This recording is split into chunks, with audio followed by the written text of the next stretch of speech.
মালদ্বীপের বিপক্ষে জয়ে আগেই সেমিফাইনাল নিশ্চিত হওয়ায় লক্ষ্যটা ছিল সেরা চারে কঠিন প্রতিপক্ষ এড়ানো। তবে সেখানেই ব্যর্থ। হ্যাট্রিক শিরোপা জয়ের স্বপ্ন নিয়ে ভারতে আসা বাংলাদেশ নারী ফুটবল দল। একাদশে 2 পরিবর্তন নিয়েও ভারতের বিপক্ষে হার এড়াতে পারলেন না বাংলাদেশ কোচ। বরং শক্তিশালী ভারতের বিপক্ষে রক্ষণ থেকে আক্রমণ ভাগ আরও একবার ফুটে উঠে মারিয়া ঋতুদের দুর্বলতাগুলো। সহজ গোলের সুযোগ মিস করেন সুইডেন প্রবাসী আনিকা। ভারতের ডিফেন্ডারের ভুলে বক্সের বাইরে বল পেয়ে যান তিনি। গোলরক্ষককে একা পেয়েও আনিকা জালে বল জড়াতে পারেননি। উল্টো ফিরতি আক্রমণে বাংলাদেশের জালে বল জড়ায় ভারত। তবে অফসাইডের কারণে বাতিল হয় স্বাগতিকদের গোল। 9 মিনিটে মারিয়ার ক্রস থেকে পাওয়া বলে শামসু জুনিয়র মাথা ছোঁয়ালেই এগিয়ে যেত বাংলাদেশ।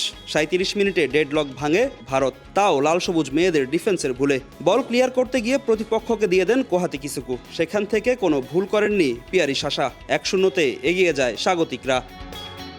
পিছিয়ে পড়ে আরও চাপে পড়ে যায় টুর্নামেন্টের ডিফেন্ডিং চ্যাম্পিয়নরা। তাতেই আক্রমণের মাত্রা বাড়ায় ভারত। অন্যদিকে ডিফেন্স সামলাতে ব্যস্ত ছিল বাংলাদেশ। প্রতিপক্ষের জালে নিতে পারেনি একটিও শট। 1-0 গোলে পিছিয়ে থেকে বিরতিতে যায় বাটলার শিষ্যরা। দ্বিতীয়ার্ধেও বাংলাদেশ দল বেশ কয়েকটি আক্রমণ করলেও একটিও পায়নি পূর্ণতা। 77 মিনিটে নিজেদের ডিবক্সে প্রতিপক্ষ স্ট্রাইকারকে ফাউল করে ভারতকে পেনাল্টি উপহার দেন সুরমা জান্নাত। সেখান থেকে ব্যবধান 2-0 করেন লিন্ডা কম সেরতো। তাতেই ম্যাচে ফেরা কঠিন হয়ে যায় বাটলার শিষ্যদের। যোগ করা সময় বাংলাদেশের কফিনে শেষ পেরেক ঠুকে দেন বদলিনামা মালভিকা। তাতেই শেষ হয়ে যায় বাংলাদেশ দলের গ্রুপ চ্যাম্পিয়ন হওয়ার স্বপ্ন। শেষ পর্যন্ত 3-0 গোলের হার নিয়ে মাঠ ছাড়ে পিটার বাটলার শিষ্যরা। সাফ নারী চ্যাম্পিয়নশিপে এক ম্যাচ পরেই মুদ্রার উল্টো পিঠ দেখল ডিফেন্ডিং চ্যাম্পিয়নরা।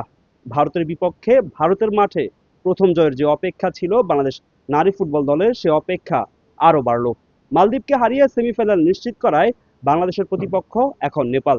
সেমিফাইনালে তাই নেপালকে হারিয়ে আবারও ভারতের মুখোমুখি হতে চায় বাংলার বাঘিনীরা।